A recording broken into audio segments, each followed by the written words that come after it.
Present day classes the way to success. मैं सुशांत राय, आपके chemistry का टीचर। चलिए, तो उम्मीद करता हूँ कि आप लोग क्या होंगे, मस्त होंगे, अपने घर पे क्या कर रहे होंगे बेटा, बड़े यहाँ से पढ़ रहे होंगे।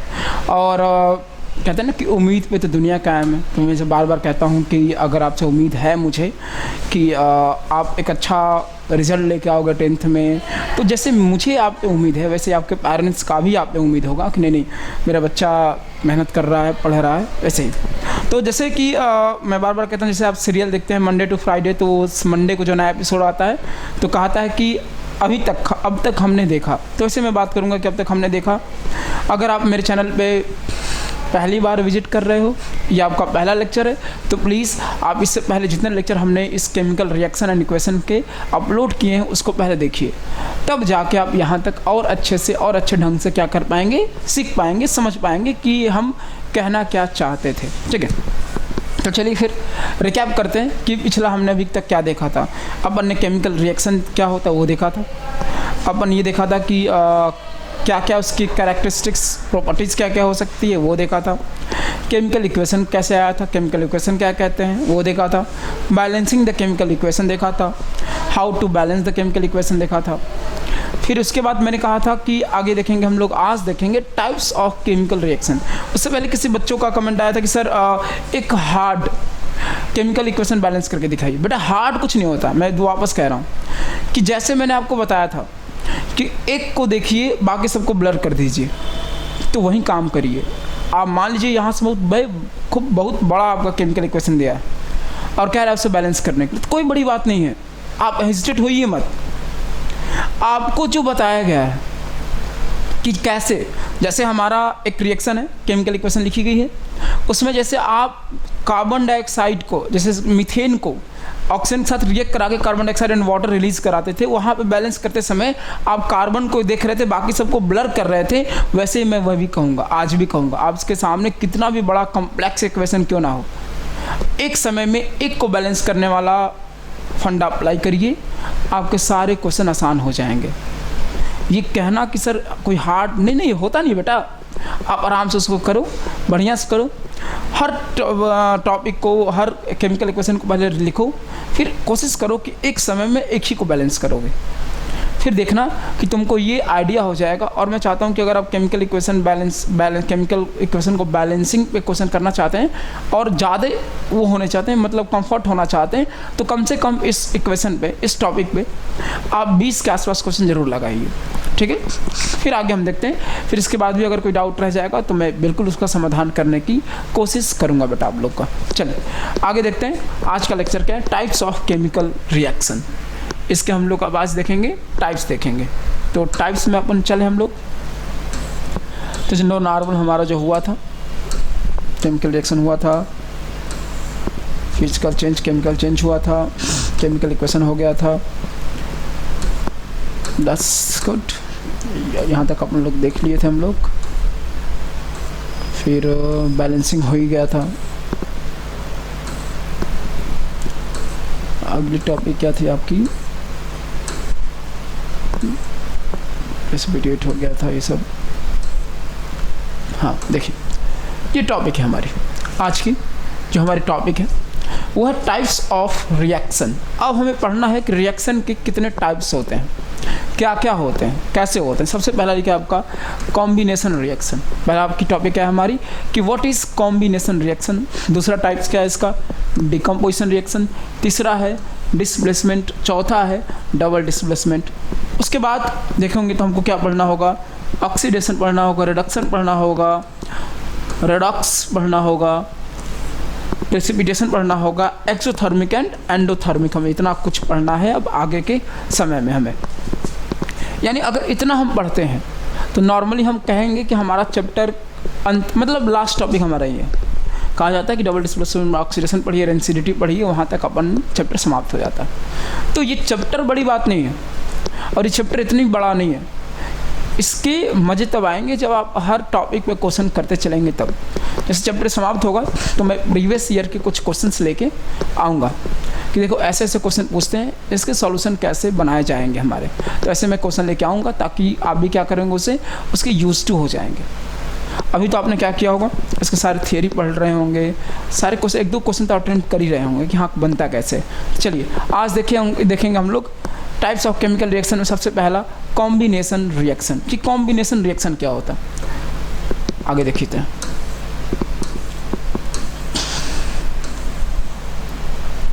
देखिए लिखा है बाबू कि कॉम्बिनेशन रिएक्शन का मतलब क्या होता है। अगर मैं आपसे कहूँ तो कॉम्बिनेशन का मतलब कंबाइन से दिमाग में चलता होगा आपका, क्या चलता होगा, कंबाइन। कंबाइन का मतलब होता है जोड़ना, कंबाइन का मतलब होता है जोड़ना, या जोड़ कह सकते हो, ऐड कह सकते हो, जोड़ना।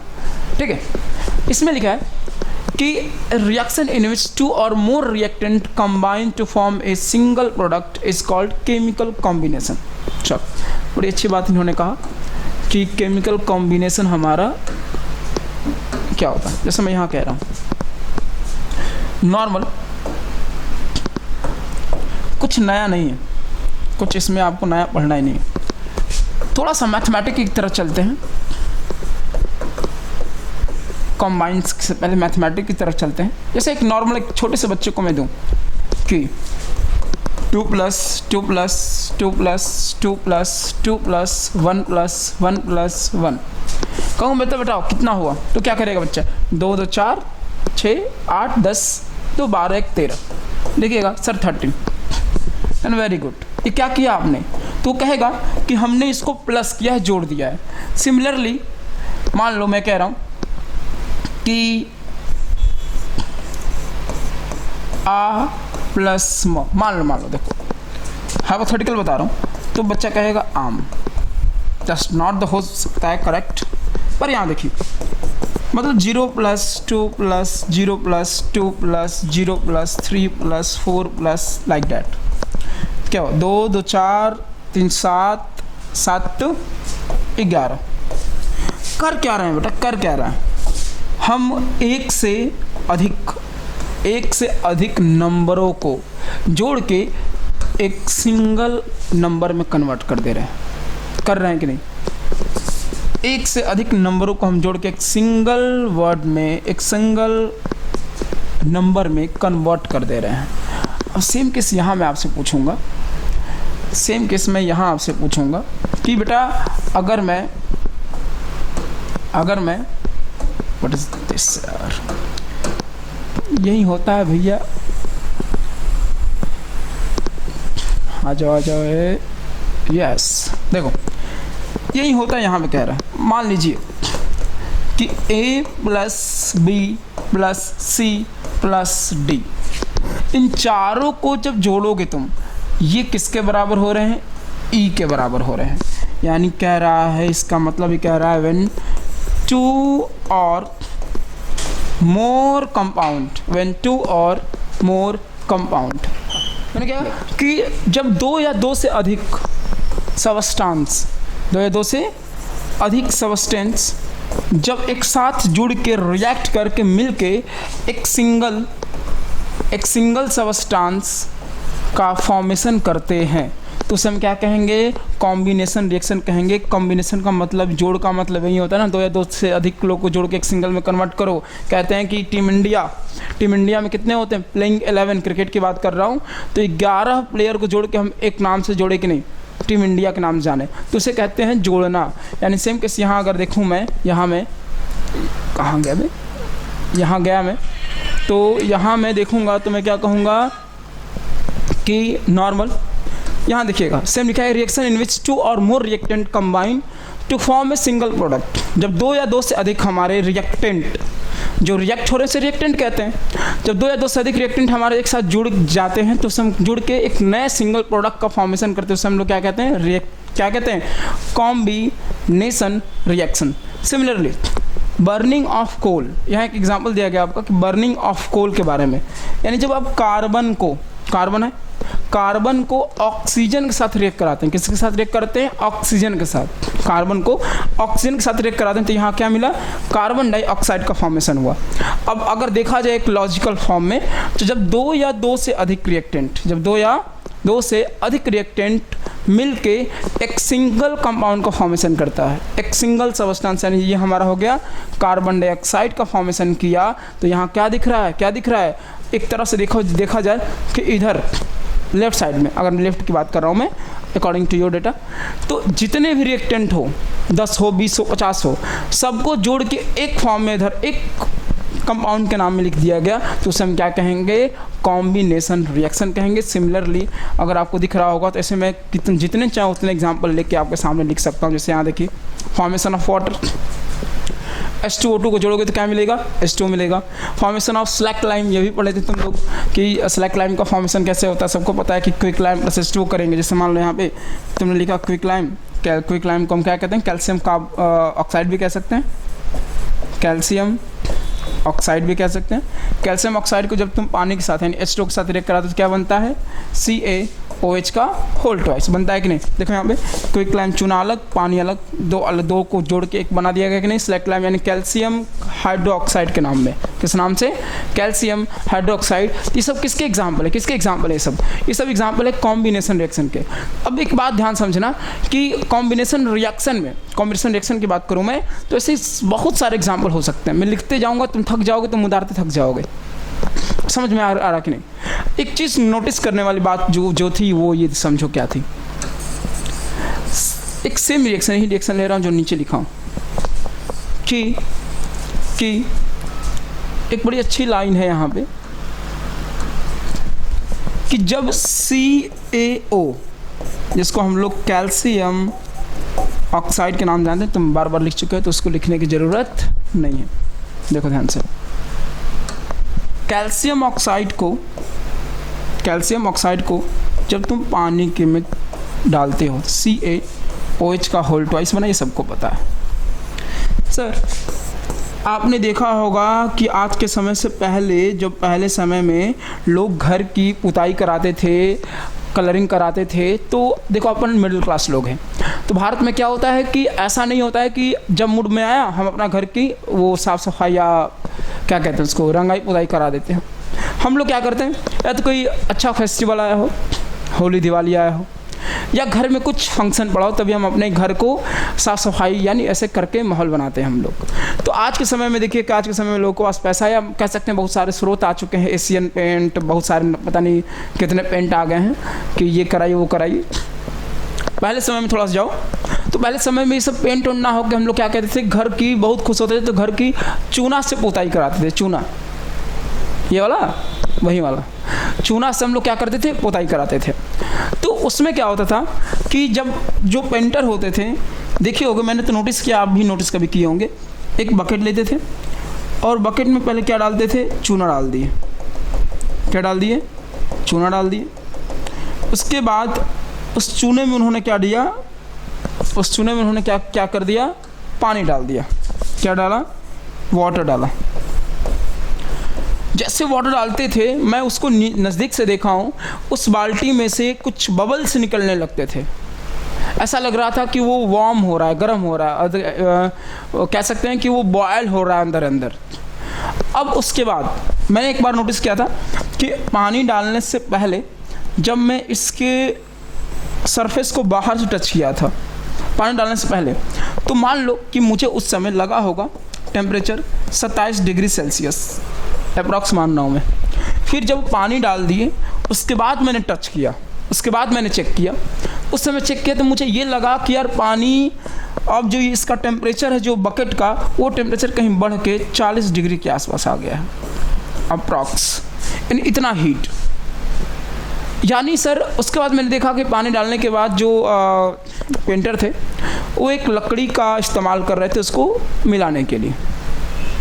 तो मैं सोचता था कि यार ये लकड़ी का यूज क्यों कर रहे हैं, हाथ भी डाल के कर सकते हैं, नॉर्मल है, हाथ डाल के मिक्स कर लेते हैं।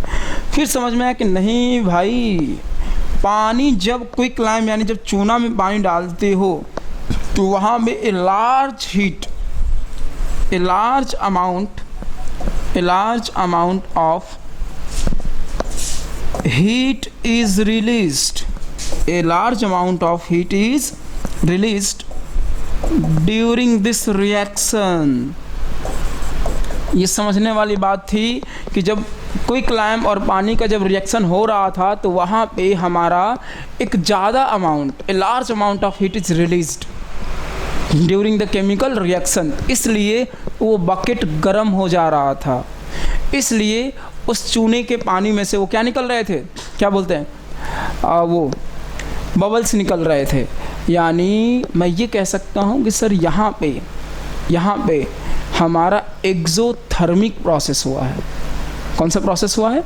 एक्सोथर्मिक। दोबारा ध्यान सुनिएगा, यहाँ पे मैं कह रहा हूँ यहाँ पे एक्सोथर्मिक प्रोसेस हुआ है। एक्सोथर्मिक प्रोसेस याद होगा, मैं बताऊँगा, दोबारा भी पढ़ाऊँगा कि यहाँ पे एक्सोथर्मिक मतलब जहाँ पे हीट हमारी इवॉल्व्ड हो या रिलीज्ड हो ड्यूरिंग द केमिकल रिएक्शन। यानी मैं ये कह सकता हूँ कि कॉम्बिनेशन रिएक्शन में, स्पेशली कॉम्बिनेशन रिएक्शन में हमारा कई जगह, यानी कह सकते हैं जैसे हमने देखा यहाँ पे एक्सोथर्मिक प्रोसेस होता है। आगे आएगा तो मैं दिखाऊंगा कि एक्सोथर्मिक प्रोसेस क्या होता है और एंडोथर्मिक प्रोसेस क्या होता है। तो अब ये आप कम से कम बहुत सारे एग्जाम्पल देख सकते हो, बहुत सारे एग्जाम्पल लिख भी सकते हो।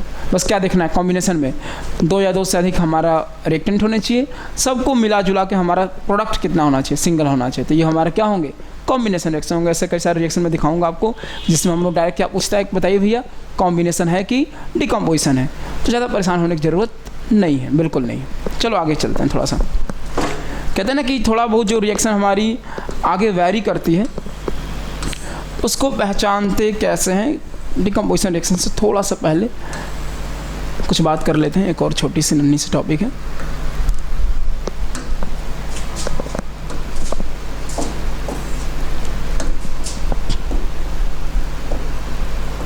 जैसे एक एग्जांपल करके दिखाता हूँ। जैसे अभी मैंने कहा कि तुमको पता होगा नॉर्मली कि कैल्शियम को जब तुम ऑक्सीजन के प्रेजेंस में जलाते हो यानी रिएक्ट कराते हो तो क्या बनता है, CaO। यानी एक तरह से देखा जाए बाबू तो यहाँ पे ये जो तुम्हारा रिएक्टेंट है और ये तुम्हारा प्रोडक्ट है। ध्यान देना कि इन दोनों का जो रास्ता है जो यहाँ तुम्हारा इरिवर्सिबल दिखा रहा है, इरिवर्सिबल प्रोसेस दिखा रहा है। क्या कुछ हद तक ये रिवर्सिबल को मैं इरिवर्सिबल को क्या मैं रिवर्सिबल दिखा सकता हूँ क्या? इरिवर्सिबल को रिवर्सिबल दिखा सकता हूँ क्या? पहला क्वेश्चन रहा, सोच के बताइएगा मुझे।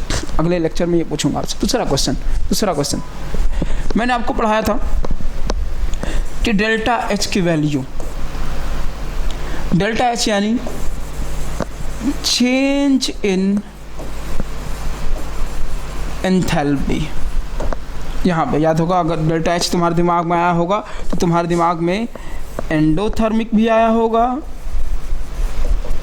और एक्सोथर्मिक भी आया होगा।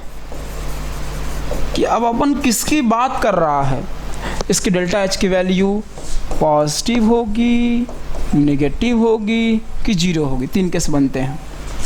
अब ये मैं तुमको, अगर मेरे लास्ट लेक्चर तुम देखे होगे, तुमको एक चीज़ का आइडिया होगा कि जो ये मिल रहा है डेल्टा H की वैल्यू है, कब हमारा पॉजिटिव होता है, कब हमारा नेगेटिव होता है, कब हमारा ज़ीरो होता है। एक केस मान लो थोड़ा बहुत, कि मान लो एक बड़ा छोटा सा बात है, वर्क। क्या है? वर्क, काम।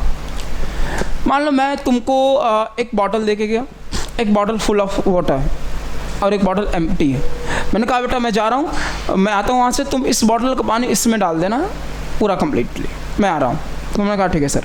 इस बॉटल का पानी तुमने इसमें डाला, फिर इस बॉटल का पानी वापस इसमें डाला, फिर इसका पानी इसमें डाला। ऐसे तुमने 20-25 बार किया और वापस से इस बॉटल का पानी इसमें डाल के छोड़ दिया।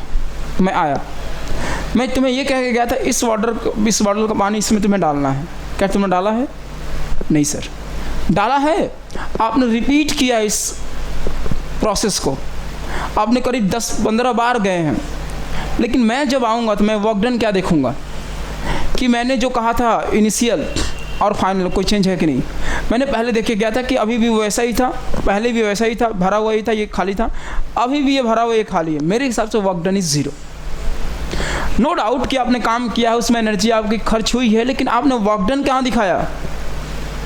आपने वर्क डन तो कुछ नहीं दिखाया, यानी कुछ काम हुआ ही नहीं, यानी डेल्टा एच की वैल्यू वेरी करी होगी आपके साथ में, पॉजिटिव नेगेटिव हुआ होगा, लेकिन मैं वर्क डन की बात कर रहा हूँ।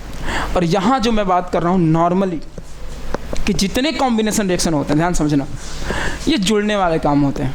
क्या होते हैं? जुड़ने वाले। कहीं 2 लोग को लाओ, 3 लोग को लाओ।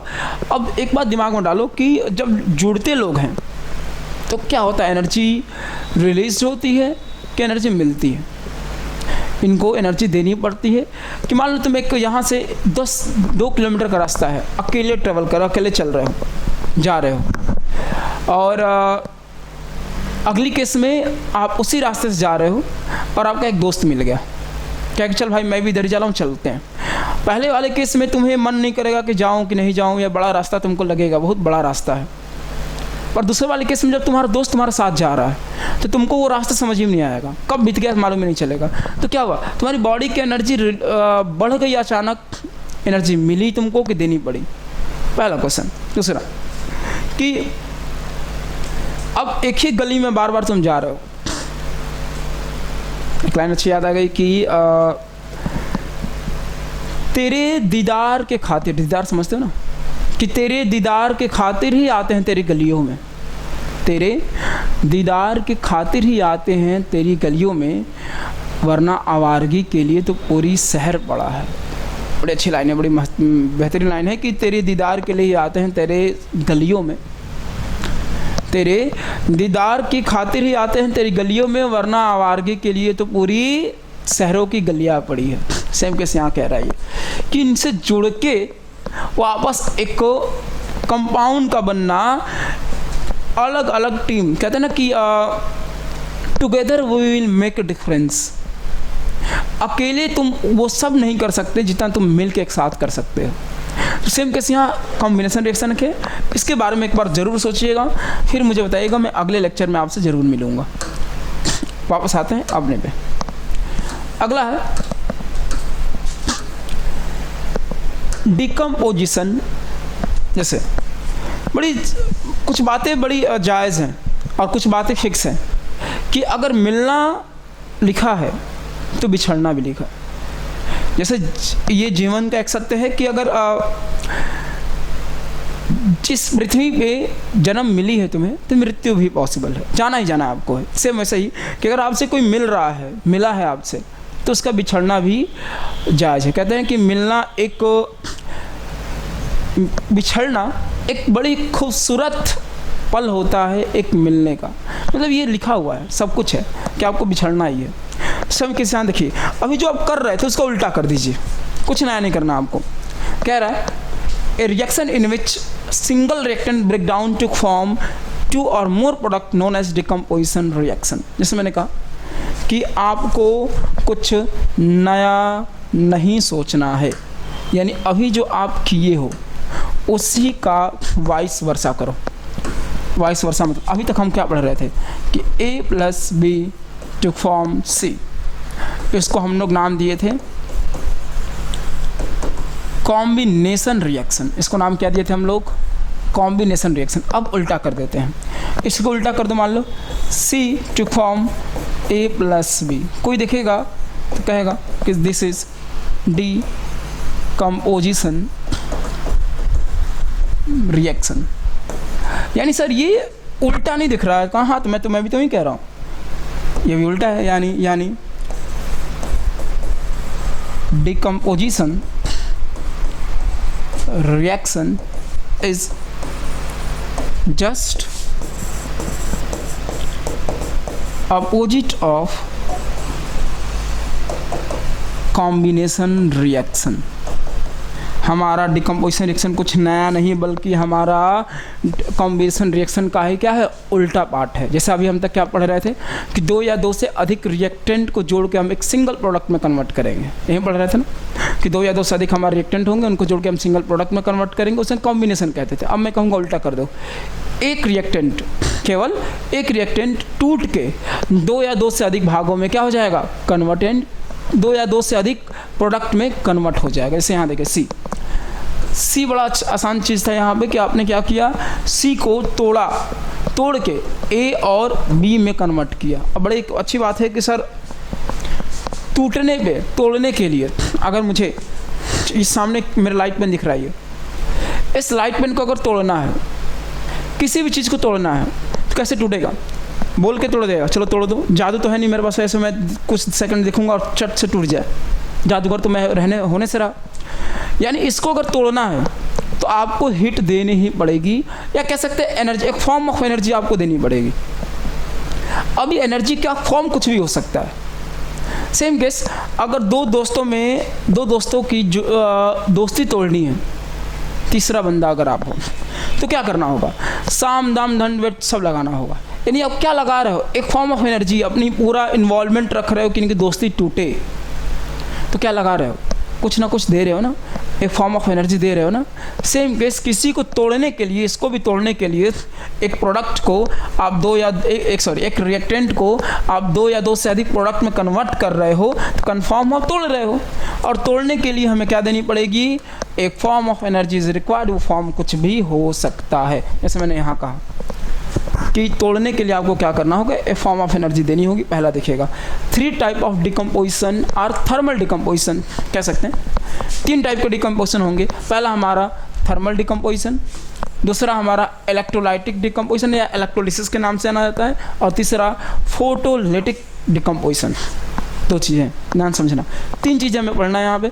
कि अब हम जो अभी मैं आपके सामने में फॉर्म की बात कर रहा था कि फॉर्म क्या क्या हो सकते हैं, तो वही हो सकते हैं। पहला हमारा होगा थर्मल डिकम्पोजिशन, समझिएगा।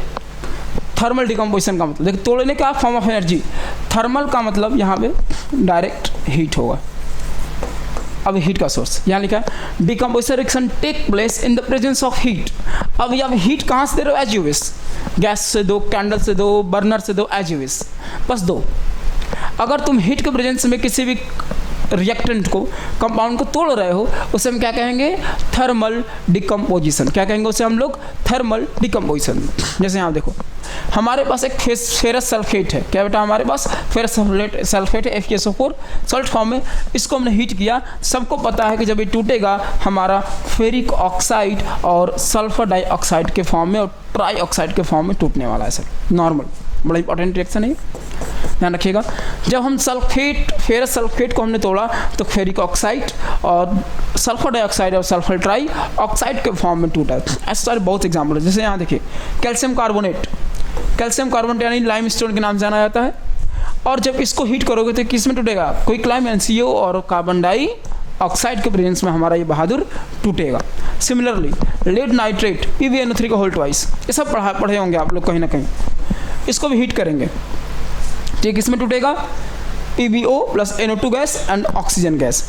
अब देखो एक चीज़ मैं बताऊँ, इसका मैकेनिज्म, थोड़ा इसके मैकेनिज्म पे काम करना।